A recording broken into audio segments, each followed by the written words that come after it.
would literally have nightmares. It would be from the second I woke up to the second I went to bed. Like, I would dream about my fears. Like, I couldn't eat. I couldn't sleep. It was just, I think not knowing was like, what I was dealing with was the scariest part of the whole thing. Sometimes I'll be like, you know what, I love my OCD, and like, I don't love the thoughts that my OCD gives me, but I love my OCD for who it's made me become. I feel like I'm a much stronger person than I was, and I think that it's just part of my story, and I choose to not live in fear of it and give it the power to be like, oh, I can't like share my story because I should be ashamed of that, you know? It's like, I would rather like stand in power and be able to like tell my story and be like, I'm on the other side of it, and these thoughts don't define you.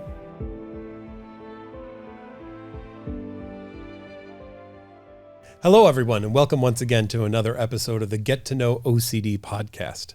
I'm Patrick McGrath, the Chief Clinical Officer for NoCD.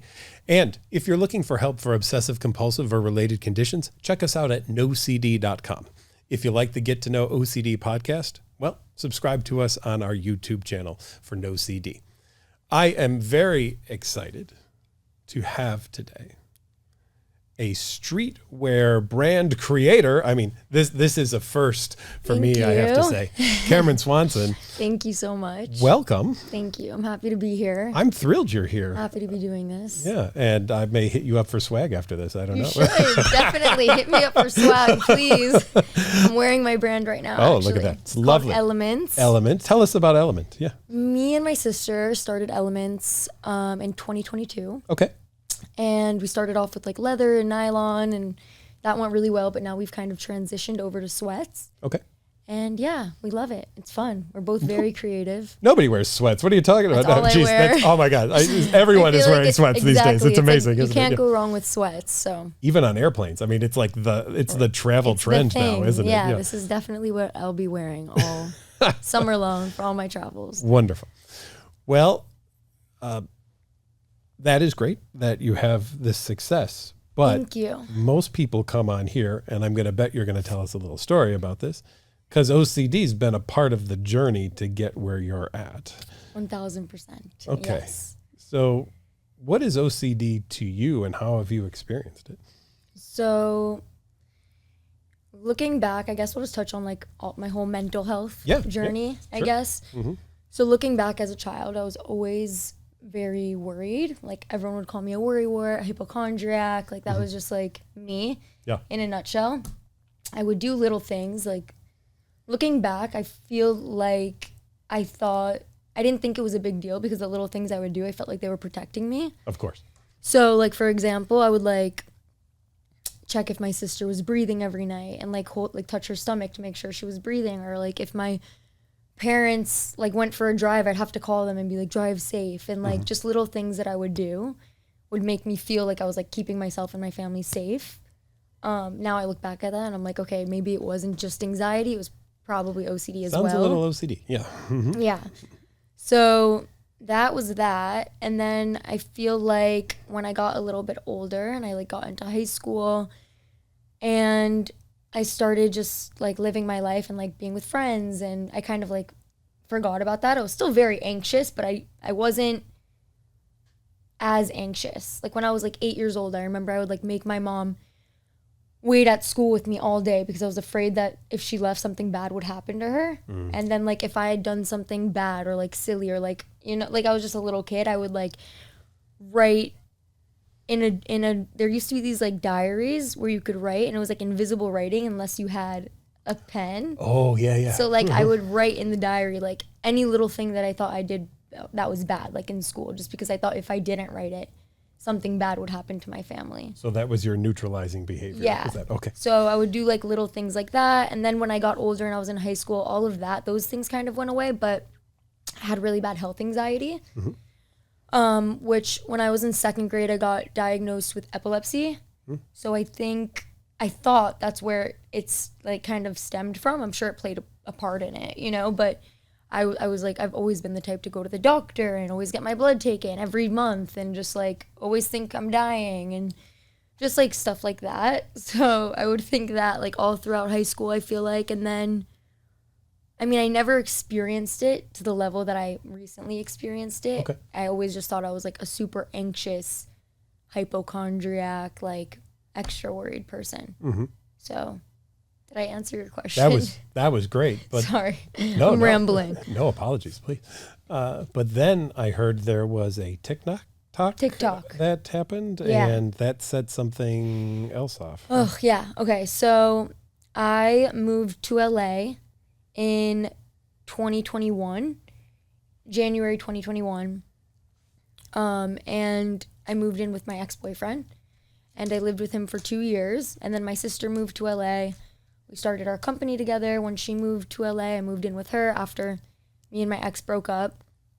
And I wasn't in the best mental space. Mm-hmm. The relationship I was in, it was a public relationship. I was in it was very like toxic, abusive, just like not good. I think that I was really young when I got into the relationship. I had just turned 22 mm-hmm. and moved to LA, moved in with him. My life really like radically changed like really, really quickly.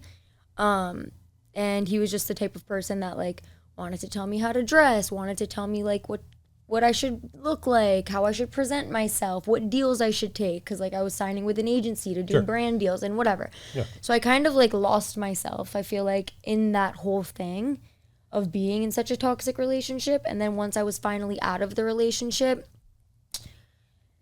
I'm trying to think like which year. It was 2023. So last year, December going into 2023. Okay. So like 2022. All right, so end of 2022. End of 2022. There's this TikTok then that happens, or the TikTok happens in end of May. End of May. Okay. So it's like a whole. I feel like this is like the story leading up to it. There's a build here. Yeah, yes. it is okay. a build. All right. But I was already obviously not in the best mental space when I did see the TikTok. So, whatever. I went through a breakup. Time went by. He had gone into a new relationship, which I don't blame him for my OCD. I just think that, or anyone, I just think that I was in like a very vulnerable space mentally when I did see this TikTok. Yeah. I wasn't really taking care of my mental health. I was kind of just like going through a breakup, really upset, really down bad on myself, not confident, just like in a very vulnerable space. So in the end of May 2023, I was scrolling on TikTok one day. I live with my sister. We live together. We're best friends. We do everything together. She's lovely. She's over there. She's just lovely. She's the best. Yeah. She's literally the best. Mm-hmm. We've always been best friends. Like I take pride in being. I could tell just when you two walked in. Yeah, we're like this. And we were living together. And we both, it's actually funny because I remember the day perfectly. And I feel like now after like doing research and like looking into it, I feel like everyone says like, some people say that they like remember the day where like, OCD kind of like changed their lives. Yeah. And I was just like standing in my kitchen and I was going through TikTok and I came across a TikTok that was a really graphic video from like police footage of some like a younger girl going crazy and harming her sibling. Oh. And sorry, I get really emotional. Please take your time. Take your time. Yeah. Triggers are triggers. Right? Yeah, no, I'm just like I also never knew I was so emotional until after going through all of this. Of course. But yeah, I saw a video and it's funny because when I saw the video, I was like in my kitchen and I was watching it and I guess my sister had walked by me and she goes, "Don't watch that. I saw that yesterday. It's so creepy. Don't watch it." Like, just like, why? And I watched it anyways because I was just like, I'd never experienced something where I watched something and it like made me like change my perspective of myself. Of course. And I guess when I watched the video, I put myself in the shoes of that person. And I thought like, what if I potentially did something, went crazy and hurt my sister or my family or somebody that I love, and sure. Like how do I know that wouldn't or couldn't happen to me? Of course. I've been through such a toxic relationship, such an abusive situation. Maybe, that could be something that makes me crazy potentially in the future. Like my OCD was like pulling that on me. I didn't know what OCD was at this point in time. At this point, yeah. So you just have these thoughts. So basically, OCD, obsessive compulsive disorder, obsessions are fears, right? And then compulsions are things that you do to get rid of the fears, neutralizing the thought, replacing the thought, avoidance, like whatever. So I just remember that night, like going to sleep, and I was like, I just couldn't stop thinking about it. And I was like, why can I not stop thinking about this? The loop. I couldn't get it out of my head. Yep. No matter what I did. Yep. I would try to, think of all the reasons why I'm such a great person and why I would never do something like that. But like my OCD would just like come right back at me with something else. And it was just like a loop for like months, like 7 months straight of me just being like alone in my head, not telling anyone, just thinking like there's something really wrong with me. Like it got dark, obviously. Of course. But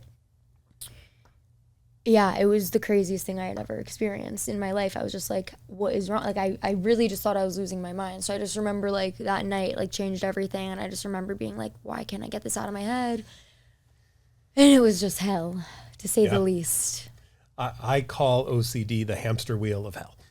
It is the hamster wheel of hell. It just runs and runs and runs, and there's no getting off of it. Nope. And then I feel like the more that you try, the worse that it gets. The wheel goes faster.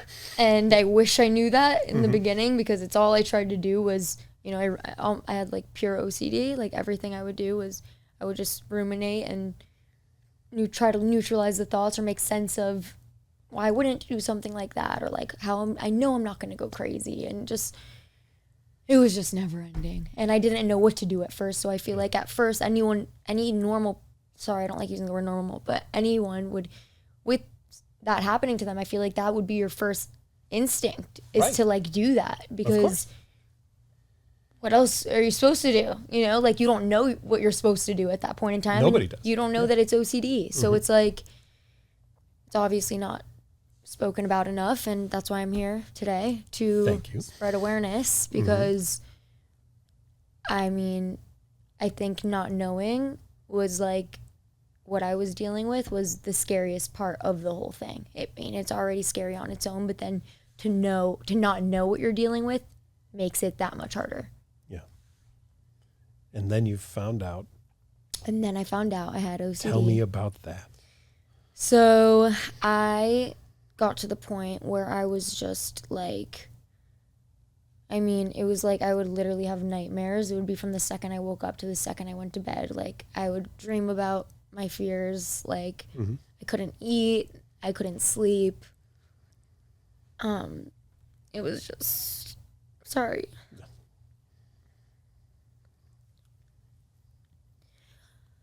I just had such a distorted like image of myself. Like I couldn't really like look in the mirror. Like I really thought I was just like a really terrible person. I just remember one day I like broke down to my mom, and I was like, I just told her, like we were in the car one day, and I was like, I am having these thoughts and I like told her what my thoughts were. And I was like, I need you to bring me to the hospital. Like, I don't care. Like, I'm sorry. I'm like, I've watched everyone's podcast on here, and I don't think I've seen anyone cry yet. Has someone cried? We've had a little tear. Okay. Yeah, we've had some. I'm going to be like the one that's like hysterical. You might win for the most tears so far, but that's okay. That's okay. That's okay. But I was just like, I don't care like what anyone has to like do to me. Like if I am potentially the cause of harm to anyone I love, like I don't care. Like take me to the hospital. Like my mom was like, my mom didn't know what OCD was. No one did, And I think, and my mom was like, you just need to like stop thinking about this. And you need, it's like, it's so hard because it's like your parents, they just want to help. But it's like in that moment, looking back, it's like everything you're saying is like, I can't, like, that's the problem. I can't stop thinking about it. And like, that's why I'm so like ill right now, like with myself, because it's like, I can't. And so I was like, you need to take me to the hospital. And she was like, I don't think that that's a good idea. Like, I don't want to take you to a hospital because I feel like if I take you to a hospital and you say these things, like, they're going to think something's wrong with you and they're going to take you away. And, you know, I don't want to do that. And I was like, well, I need help. Like, I need help. So that was the day that I was like, I need to, like, Google. Like, I was scared for, like, I think, like, it went on from end of May, June, July, August, September. This was all probably happening, like, end of September, like, me wanting help. And I finally, like, built up the courage to Google it, my symptoms, just like I Googled some of my thoughts and some of the things I was feeling. And OCD harm came up. And I was like, at first I was honestly even freaked out by that. I'm like, I don't even want to read it. Like, what does that mean? Like, you know, I was like, let me, like, not. But I was just like, I know I need to, at some point, if I want to, like, continue living, like, my life and, like, have my life back. Like, at this point, I was just, like, such a shell of myself. Like, could barely even get up in the morning. Like, I didn't like to leave my bed. I would just stay in bed because for me, that was, like, my comfort zone. I was like, nothing could happen here, so let me just stay in bed all day. It was really hard for me to even, like, all I would do was, like, shower, like, 3 times a day in hopes that, like, I would get out and feel different. And yeah, so I spoke with my parents and we found, I just remember also, like, one of the lowest was, I was in Miami during this time. I'm from Miami originally. Okay, sure. So I was in Miami, like, during this time of speaking to my mom and wanting to go to the hospital and, like, telling her I need help and whatever. So we flew back to LA and I started looking for therapists, and she set me up with a few people for Zoom calls. And I remember I did, like, 3 Zoom calls before I found, like, the people who really helped me and saved my life. And the 3 Zoom calls that I did prior to finding who I did, they made it 10 times worse also. They did some general talk therapy, probably. And I was like, oh my gosh, like, it was general talk therapies. It was exactly what it was, and they made me feel even worse. And, you know, I don't, like, blame anyone because I do think that there's such a lack of awareness. So I truly do feel, like, I'm not here to, like, you know, no. But, yeah, things just need to change because I think that, like, the lack of awareness is obviously, I think, a big reason why a lot of people probably never get help, and probably a big reason why a lot of people commit suicide. But yeah, I just remember, like, having the thought, like, I wanted to literally Google. I was like, where could I go in the world where they could literally just put me to sleep? Yeah. Like, I kind of just got to that point. So I finally found the OCD treatment center in Newport. I don't know if you know Bradley T. Wilson. So my dad helped me find them. I found them. It's a treatment center in Newport. Bradley T. Wilson is the founder of it. And I hopped on a call with one of his therapists. They both suffered from severe OCD themselves. So I found it easier to talk to someone who would who could understand what I was dealing with. And I hopped on a call with this girl, Madison McGrath. And great last name, by the way. Yeah. Right? She sounds really official. She is official. And I just instantly knew that, like, she was going to be able to help me, like, just by talking to her over Zoom. And awesome. They had an open space, and I went in, and I was in the outpatient program for 3 weeks, and I did ERP therapy, and I literally regained my life back. It's amazing, isn't it? Crazy.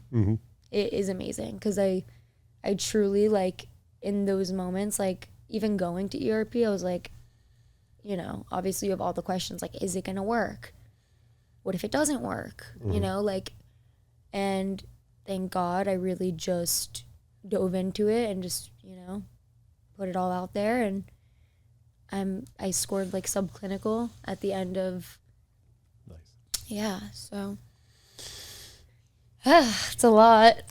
Well, thank you. And I appreciate the vulnerability of that story too. Yeah, of course. You know, you touched on a lot, so we're going to go a lot of places with that, if that's okay. That's fine. First of all, I would hope that therapy has helped normalize for you the idea that everyone in the world has thoughts that For can sure. be dark and can be light and can be all sorts of things. How do you relate to those now after therapy versus before therapy? So now I realize that they are just thoughts. Thoughts cannot hurt you. I think now I know how to deal with the thoughts. I think prior to ERP therapy, I didn't know how to deal with them. Now I know how to respond to the thoughts. And yeah, also just knowing that OCD is a super ego dystonic disorder. Right. And it's obviously what it does is it attacks all the things that you value and love the most. And Like your sister. like my sister, my best friend and my sister. And yeah, I just think that it's something that goes against all of your morals and the things that you stand for. So knowing that also obviously makes me feel a lot better as well. But I think just having the tools to deal with the thoughts, because they are just thoughts. Yeah. And sometimes OCD is images and sometimes it's urges too. Did you feel any of those things as well? Yeah, so I had images as well. Okay. And I had like sensations like in my hands. Sure. Like if I was holding anything in my hand, I would have like a sensation through my arm, or if I was just walking past someone, you know, I would just like have like sensations throughout my body, and that would freak me out even more. The sensations was what really like started to freak me out, because I'm like, why do I feel things in my hands, you know? You're looking at your hand like, is there a knife in my hand? Yeah. And you have to convince yourself that there's not a knife Yeah, in or your like, hand. am I gonna like just lose control? Like, Right, just you know, start- yeah, Yeah. exactly. So that was a whole other beast, the sensations and that. I don't like to call it urges, but I guess we can call it urges. Well, that's the diagnostic Exactly. definition. Yeah, is this notion no, yeah, of it. it is. I know. It's just like silly that It feels weird. it Though. feels weird. Yeah. And it's fascinating then that OCD can distort your reality. Yeah, 100%. I mean, I remember like in the thick of my OCD, like when I was really like deep in it, I honestly was so in my own head that I didn't really know what was real and what wasn't real. I couldn't really tell the difference of what was going on. Right. I mean, like I could, of course, but I live with my sister, and just like you said, you're checking here, and like we lived together, and you know, there were some moments where I was like, what, is this real? Is this not real? Like it just got really cloudy for me, and I couldn't really. And even your sister, your best friend, isn't enough to convince you of what's real or not. No, and at that point I wasn't even like speaking about it like vocally, you know, to her. So, and I felt so much like shame and guilt. Like I honestly almost couldn't even like look at her. Like, and we're together every day. We do everything together. We share a friend group. It's like, we're literally best friends. So it's like, I'm staring at her every day and I'm like, what type of a person am I? Like, I wouldn't want her around someone if I don't want her to be around me. Like, I wouldn't want her around someone else that was like having negative thoughts. Yeah. It's hard for me to talk about this also because I feel like there's so much, there could be so much judgment around this. Yeah, but I think you're right, and I'm glad that you brought that up. This stigma idea is there. Right? Yeah, it's like for someone to think like, oh, she, like my fear is like, oh, someone could think like, oh, she's a dangerous person, or like she's crazy, and it's also like, I don't know. I've also passed that point because I do feel like some OCD is something I'm always gonna like deal with in my life, and I think anyone that is in my life is gonna know about it, and I choose to not live in fear of it and give it the power to be like, oh, I can't like share my story because I should be ashamed of that, you know? It's like, I would rather like stand in power and be able to like tell my story and be like, I'm on the other side of it, and these thoughts don't define you as a person, and with proper treatment, like, you know. Well, if there isn't a tagline for treatment, I don't know what it is other than what you just said. So yeah, that's amazing. Thank you. And I appreciate that very much. You know, I've been treating OCD for 25 years now, and I've said I either work with the most dangerous people in the entire world or I work with people with OCD. It's one or the other. And And so far, I've not had a patient who ended up on the top of the newspaper and said, they actually went and did it. We knew it was going to happen one day, and there it is. They did it. Yeah. I think, part of ERP therapy, just kind of like poking your head out of that fear zone of like, obviously just like making jokes like that and like, poking fun at it, it kind of like pops your head out of that fear zone of being like, this is absolutely ridiculous.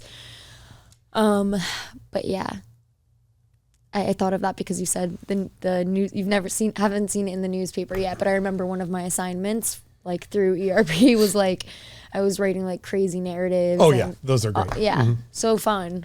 It was so hard, but yeah. Well, and at one point, I'm going to bet, I don't know, and you tell me how far you want to go with this, but at one point they probably asked you to think about harming your sister. Yeah. It was definitely in the narratives. It's so funny because when you actually like I said, like talk about it and your head just kind of like pokes out of that fear zone and you're like, this is so absurd. I think for me, like over exaggerating like has like completely helped me. Yeah. And who of us hasn't maybe been caught off in traffic, and maybe this is just me, I don't know, but who of us hasn't been caught off in traffic and thought, I'm going to, throttle you or something like that. And how many people, otherwise we just see, 12,000 people arrested per day because of traffic incidents based on that. I mean, what if off a cliff? What if? That's just my motto. I don't like to think like, anytime my brain goes, what if, I just say off a cliff. Yeah. Well, I'm glad you said what if, because it's my least favorite phrase in the entire world. And it is OCD's favorite phrase in the world. How has your life been affected by what ifs, and how do you deal with them differently now that you've had treatment? I think my whole life I kind of was like, you know what, like I said before, like I would be like, let me go to the doctors because what if, but like I can make sure I'm safe. Like I'm going to get my blood taken, and if my blood's fine, then I'm fine. I don't know. I'd always kind of like try to like prove my what ifs like wrong. And I think finally after treatment, like I said, what if off a cliff? I don't really do what ifs. And I mean, they still pop up in my head, of course. Just the way that I respond to them is completely different. Sometimes I'll just be like, I don't know. Maybe. Yeah. And we don't have to know, do we? No. And I think that's like such a big part of recovery is being like, anything could happen to anyone. Of course. OCD demands certainty. Yeah. Demands certainty. And it's like, it's also with questions you can't answer. Like, am I going to get cancer one day? I don't know. Like, who knows? Maybe. Yeah. Maybe I will, maybe I won't. But like, I can't answer that question. There's no, I can't go like take a test to see if I'm going to one day. I mean, I don't know, maybe these days you can. But like, it's questions you usually cannot answer. Right. That nobody could answer. But the difference with somebody with OCD is, it's so funny because back to when I saw the TikTok, I remember the next day I said to my sister, I was like, it's so weird. I can't get that TikTok out of my head. It's like, I can't stop thinking about it. It's so creepy. Yeah. And the difference between me and her, someone that doesn't have OCD, is she's like, you want to know what? Like, we talk about it now. She's like, I had the same thought you had. Like, I put myself in that position. I was like, oh my God, that would be terrible. But she was able to move on from the thought. Somebody with OCD can't move on from the thought. So that's the difference. It's like a loop, and it just like on repeat, and it's very demanding, and it needs an answer. So I think that's the difference with someone who like with OCD brain and someone who doesn't have OCD. Am I right? Or yeah. One of the things that I get I do a webinar every week, and one of the things that I get, and I'll be interested to hear your answers, why does it have to feel so real? How real did it feel? Oh, it felt completely real. I mean, I literally looked different in the mirror. Like I felt like I looked different. Yeah. It's like the feeling disorder, right? That's what everyone likes to call it. Felt very real. Very happy I'm past it. But yeah, it felt as real as like anything. Like I knew, like it's like, it's not, but like like you feel like you, like in your gut, like, you know, it's not, but there's no like, but you feel like it could be. Mm-hmm. Well, there's that what if again, right? Yeah. Yeah. OCD's nickname is the doubting disorder, and it demands this absolute answer from you, but it won't ever accept it. Oh no, there's no good enough answer. Never. So yeah. Did you ever find a good enough answer? No. And Right. that was the answer. Is not answering was my answer. There you go. That's where I, you know, regained my life and myself back, is being at peace with the fact that there is no answer. Mm-hmm. And that's okay. And that's still okay to this day. I mean, I'm not going to say I don't still have, you know, I struggle still with my obsessions, which are fears. But I do not engage with it. I try not to engage with it. Some days I like am so exhausted. Sure. From, you know, it feels like a phone is like ringing almost in your head. Yeah. And it's like you want to pick up the phone so bad. And like there's been days where I'm just so exhausted, where at the end of the day I'll just like break down in tears because it's so hard not to perform compulsions. Yeah. But it's so much better in the long run when you don't. And I'm not saying that it's easy, because it's not. Like I went to an outpatient program. I was there for 3 weeks, and I think sometimes it's hard like to say like, oh, just like don't answer the phone. You don't have to like you don't have to like you know, you don't have to engage with the thought, but it's like so hard not to. Obviously it takes a lot of practice, and it is hard sometimes. It's hard. And how do you manage building a brand and having a mental health issue that you're dealing with at the same time, and having to be a best friend and a sister and a daughter and all of those things? How do you do? I am just very, very blessed with an amazing support system.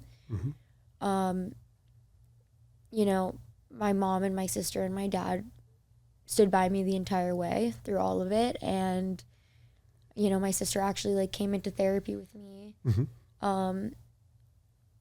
And I don't know. I also think that changing my perspective on it has helped me a lot. Instead of feeling defeated, I don't like, sometimes I'll be like, you know what, I love my OCD, and like I don't love the thoughts that my OCD gives me, but I love my OCD for who it's made me become.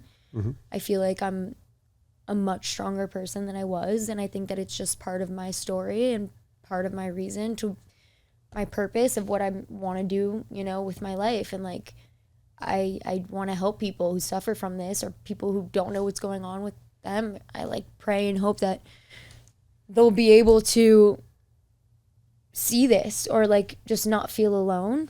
I think that it's like given me a big purpose in life, honestly, and has made me really strong. And yeah, I just have the most like amazing friends and family also who have like stood by me through it all. And just like seeing that there's a community like No CD, and that there's like other people that suffer from similar thoughts. Obviously there's a ton of different themes, but I think it helps me also. Yeah. That's great.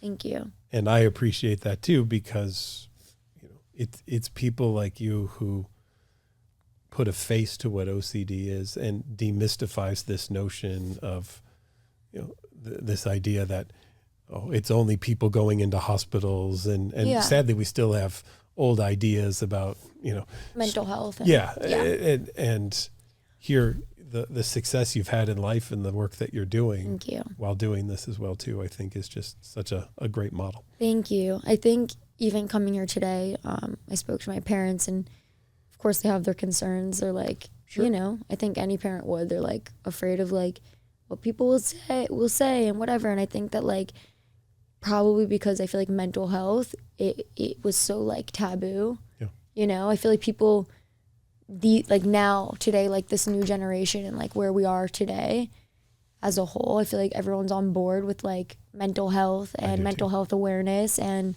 I just feel really lucky to be like, to have gone through what I went through like in this period of time. And yeah. Well, think of this. This is an interesting story. Up until 1966, when Meyer did the first work in exposure and response prevention therapy, the prevailing belief was the only reason why people with OCD are still safe is because they're doing compulsions, and therefore we should encourage them to do all of the compulsions that they can. Like, absolutely not. Right. Yeah, correct. I will just be like doing compulsions all day in my head. And you still would feel. Yeah. I think like every time I would perform a compulsion, you're like feeding your OCD and just like growing it bigger and bigger and bigger and bigger. And then I feel 100%. Like the less compulsions you do, you shrink it into this tiny thing. And, you know, the obsessions don't go away, but if the compulsions do, then like, it's no longer OCD. Right. You know what I mean? Like, it's just like the O. Yeah. And we would hope, no, you're absolutely right.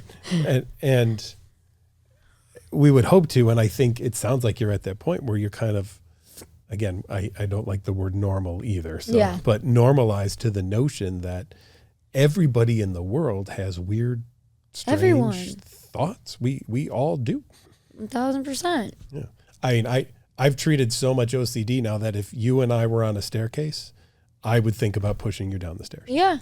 Because I've treated so many people who have that fear that I can't take a staircase anymore without thinking, I could totally launch Camaryn right down the stairs. you know? And I don't do it. It's just a thought, but you know? That's all that it is. It's just a thought. Yeah. How long did it take for you to really believe that? You can hear that, but how long does it take to believe that? So going into ERP, I didn't know what I was signing up for. I just said, find me, you know, someone who specializes in this. Like, I just need a good therapist. I'll do anything. I'll go every day. Like, I will give it my all. Like, I'm willing to like work to get my life back. Like, I don't care what it takes.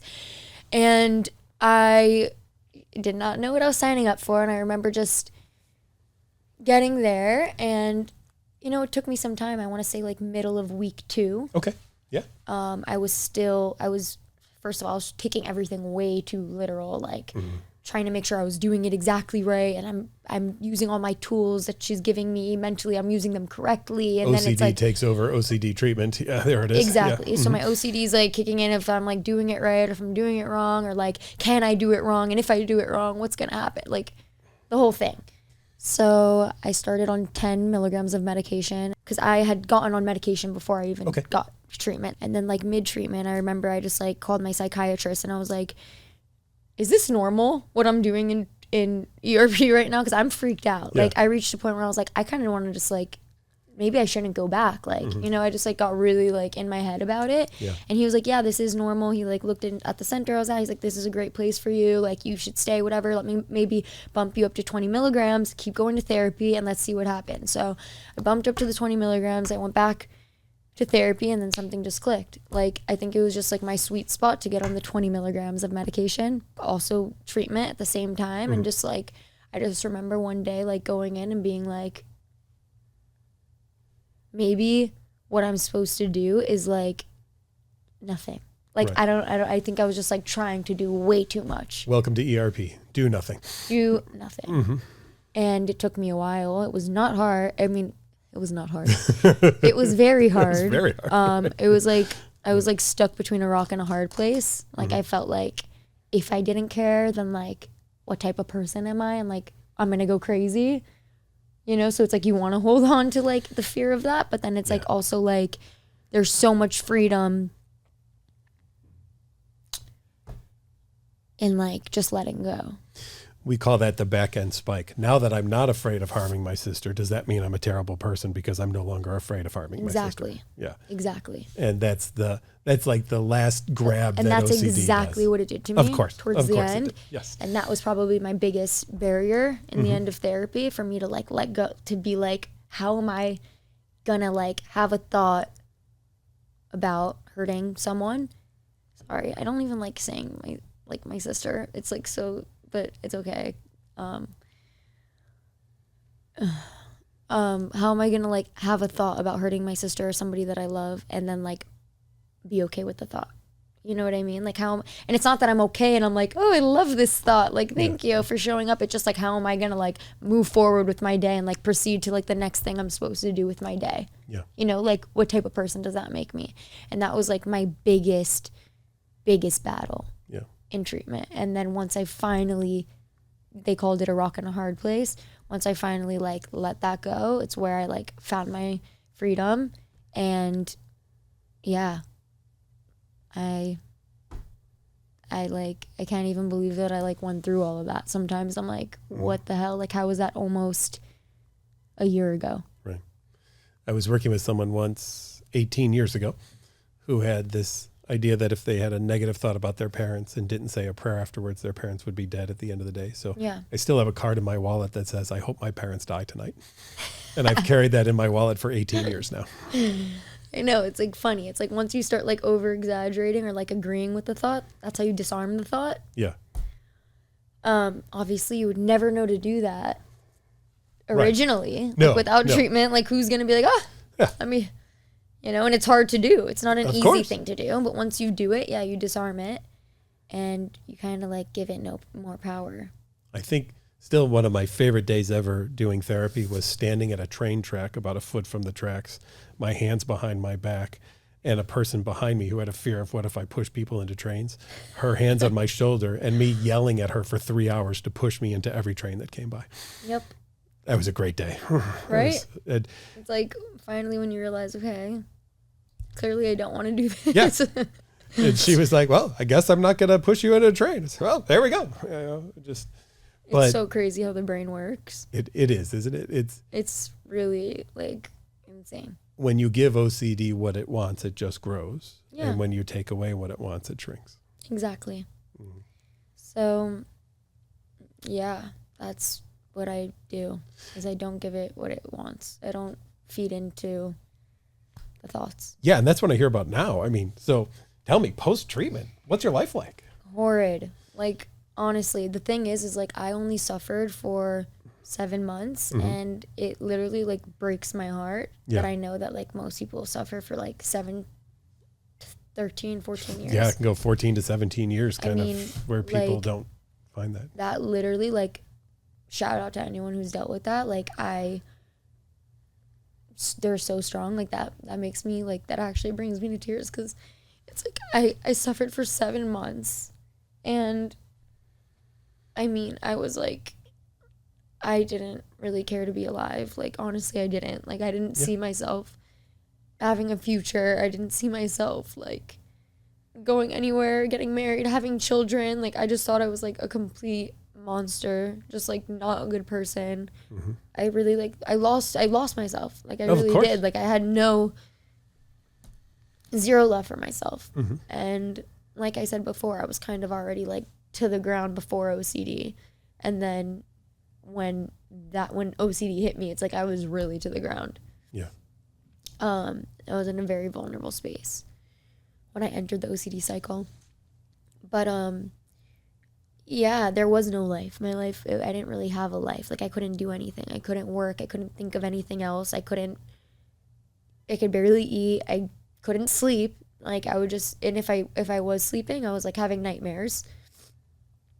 It was like a living hell. Yeah. Like I really honestly, like I knew like where I was when I did seek help and like get treatment, like where I was like there was no choice. Yeah. Like for me, like it was like I'm gonna like go into this and I'm gonna give it my all and like I'm gonna, you know, try my best and I don't care what they want me to do, I'll do it as long as that means that I could have somewhat of a normal life again. Like I didn't even care if it would be like 10% better than what I was like dealing with. I feel so like lucky that I like have my life back and I've like found myself again. But yeah, life before treatment was not, it like, I didn't feel like it was like a life. I've never asked this question before to anyone, but you've sparked something, and I want to just the best way to say it, but I'll come out with this. You're living a life with OCD, and it's a life that no one else in your circle can understand and can see at all, and it's got to just be so lonely. I mean, I was like so isolated. I like could barely even hang out with my friends, because like when I was with my friends I couldn't even like engage in conversation because it was just like 24/7 on my mind that I'm just like a terrible person, and like, you know, like just like very intrusive thoughts.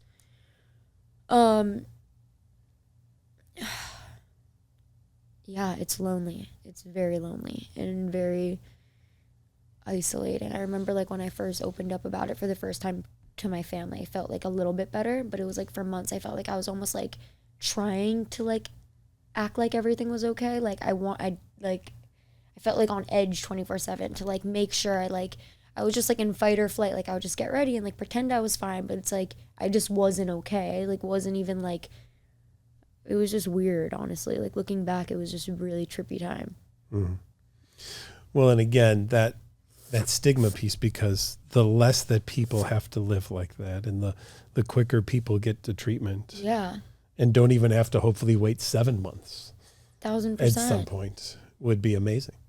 And I think that that's what's happening. I think like in the next 5 years, like I hope that there's like, I feel like this is just the start of something really, really beautiful. Like I think that, yeah, people need to talk about it more. I know that it's scary. I'm even scared, like sitting here. I honestly think that it's easy for someone to judge you if they don't know what it is, and say, oh, I suffered from severe Harm OCD. Okay, what type of person are you then? You know, like it's easy to like, if people don't know what it is, you know, there's mean people out there and like judgmental people. And I think it's hard to talk about it and it's scary to talk about it. I think that's part of the reason why there's such a lack of awareness, because it is hard to talk about. It's hard for me to talk about.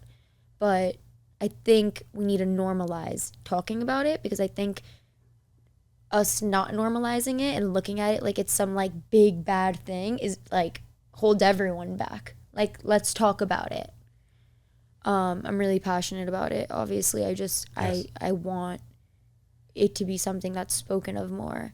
And it's crazy because like even before ever knowing what OCD was, I remember like even using OCD myself, like being like, oh, I'm so OCD about this, or like my friends would be like, just like seeing it in movies or in TV shows, and someone's like, oh, I'm so OCD, like, and you know, you have a completely different idea of what it is before you actually experience it or know someone that's experienced it. And I try not to get angry because like I see it so often, like on my TikTok or on TV or in movies. Like I'll see people be like, oh my God, I have OCD, because they like to be organized, or they're like super cleanly and they like find joy in it. And it's like, it's so hard for me to not get angry, but I am so angry because I'm like, who started this to begin with? Like, that's who we need to be mad at. But also it's like, I was that person once who did that. And, you know, I was like ignorant and uneducated at one point too. So it's like, I feel bad being mad. The only thing I could do is spread awareness. Like I've had a few friends even after I had treatment say it in front of me, and I'll be like, hey, let me just remind you, like that's not what OCD is. And there's been times where I've said that to like a few of my best friends. You know, I'll just say like it can manifest in many different ways. There's a lot of different themes, and I'll list the themes. I've never honestly ever spoken about my theme in particular until today. Like this is going to be probably the first time it is, other than my family, my mom, my sister, and my dad, and my grandma. This is the first time my friends are going to even like, you know, hear about it. But what was I saying? The breaking the stigma. So basically for me, it's like, so the little things that I could do, like telling people like when I hear it, or like commenting on somebody's TikTok if they use it in a way where I know, you know, it's like the little things is what I try to do to try to like, I don't know, help prevent the use of OCD in that way, because that's obviously not what it is. Yeah. And isn't it interesting? You know, we don't look at people who get a lot of physical disorders and say, oh, bad you. Yeah, how dare you? It's like someone could break their leg, and it's like, or like, you know, you could get the flu, and it's like, we could talk about that, but like, why is mental health not treated the same? Right. I agree. It's the same thing. Yeah. And one other piece, and again, I'm glad you brought it up, but we do lose people to suicide. Yeah. And we we lose people to substance use as well, and overdoses and things as a way to try to get out of this. And so again, I want to thank you because you're an example that there is help. There is help available. There's help. There really is. Looking back at like who I was when I was in the thick of it and like what I thought my life was going to be like, and not knowing that there was help and not having any hope, I wish I could just like tell myself like, you're going to be okay. Like, you just need to find the right help, which is why I think No CD is such an amazing thing that you guys do. I think that that's awesome. But yeah, there's help. ERP therapy does work. It works. You just have to trust the process. It's scary. It's not easy, but if you commit and you stay strong and you go through the process, you could come out on the other end. And yeah, getting your life back, and maybe even like regaining your life back in like a whole new way. It's like so possible, because I feel like my life is different like after that experience, but like in a good way. Yeah. I've like chosen to look at it like, okay, like my life is I feel stronger than ever, honestly. That's awesome. You know, there's people out there right now who heard that and still think, but it's different for me. Sometimes I'll say OCD says you're special and the rules of the world apply to you differently than everybody. All 8.5 other billion people, that's fine for them, but not for me. What do you say to that one person who's watching Exception to the this? rule, right? Yes. What do you say to that person today? You're not any different than me. I'm someone who's struggled really, really deeply and intensely, silently. And at one point, I didn't think there was any hope for me. And I am now subclinical, living my life. And I feel better than ever. And I promise that with proper treatment and dedication, you will and can live a normal life. And you will feel better. Like, truthfully. Couldn't have said it better myself. That's awesome. Well, fill us all again in on more stuff about you, and just the brand and your life now and your aspirations. Want to hear about it. So I am on social media. No one's on. Is that a thing? Social media? I've heard about it, but yeah, no. I guess I'm an influencer. I do like brand deals. I work with different clothing companies, skincare companies, makeup companies, different brands. I'll like promote their things through my Instagram. I also have my clothing brand with my sister, Elle. Love her. Shout out to Elle. And yeah, right now I'm also actually in the process of getting my health and life coach certification, because I do want to like make it more of a point on my page to like talk about this and, give out little tips and things that you could do if you are someone who suffers from OCD or just like someone who suffers mentally, like at all. And yeah, I'm really honestly just taking it day by day and living my life day by day, living in the moment, seeing where my brand goes, working hard on that. Me and my sister, we want to like start a podcast of our own. So hopefully we do that soon. I want to get into like YouTube. There's a lot of things I want to do. And OCD is not going to stop you from doing them, is it? No. I also like can't wait to like one day get married, have kids. I used to think that like wasn't a thing. And like I know now that like, I have OCD. I've like accepted that, and I think that like throughout my life, like it will show up and it will be more aggressive at times. Yeah. And I honestly feel like fully equipped to deal with like whatever comes my way. Actually, that's interesting because, you talk about getting married and having children, and many people think, oh, how wonderful that is. But it's also a stressor, and OCD. Oh, it's so stressful. We'll still jump on that. Oh, I like depends on the day. Some days I'm like, who am I going to like, am I going to be alone forever? Like, how am I going to have kids? Like, whatever. It's the ebbs and the flows. Like you go the ups and the downs. I still deal with like depression, anxiety. Like I have my days where I'm not my best, but overall I know what I want, and I won't let OCD like steal that from me. Like I just won't. And you talked about the importance of a great support system too. Do they ever kick your ass a little bit just to remind you? My fam? Yeah. Of course. I think my sister has done like such an amazing job at being someone who could like help me like poke my head out a little bit. Like she could sense or like tell when I'm like having trouble or having a hard time. Same with my mom and my dad. And yeah, they're all very supportive, and they do definitely, they help me. They help me a lot. That's good. Yeah. Shout out to the support team. The support team, for sure. I don't know what I would do without my friends and my family. Yeah. And you see a future now too, which is great. Because I think OCD takes away that vision to see a future. Oh, 100%. Like I said, I have my days where, you know, sometimes I'm not always as like, I have to remind myself. This is what I like to say. I like to say it's a forever practice. You know, like it's just a forever practice of me dealing with my OCD, living my best life, you know, staying productive, doing things that I know benefit me, like things like that. But yeah, I totally see a future for myself. I do. Thank God. I didn't at one point, but I do now. And I hope to, you know, hold on to that. Well, may that future be the best that it can be. I'm Thank so you. happy to have had you on the show today. Thank you. And I know that everyone else will appreciate it as well too. So Camaryn, thank you so very much. Thank you so much. What a That blast. felt good. I'm happy that I was able to share my story like on this platform.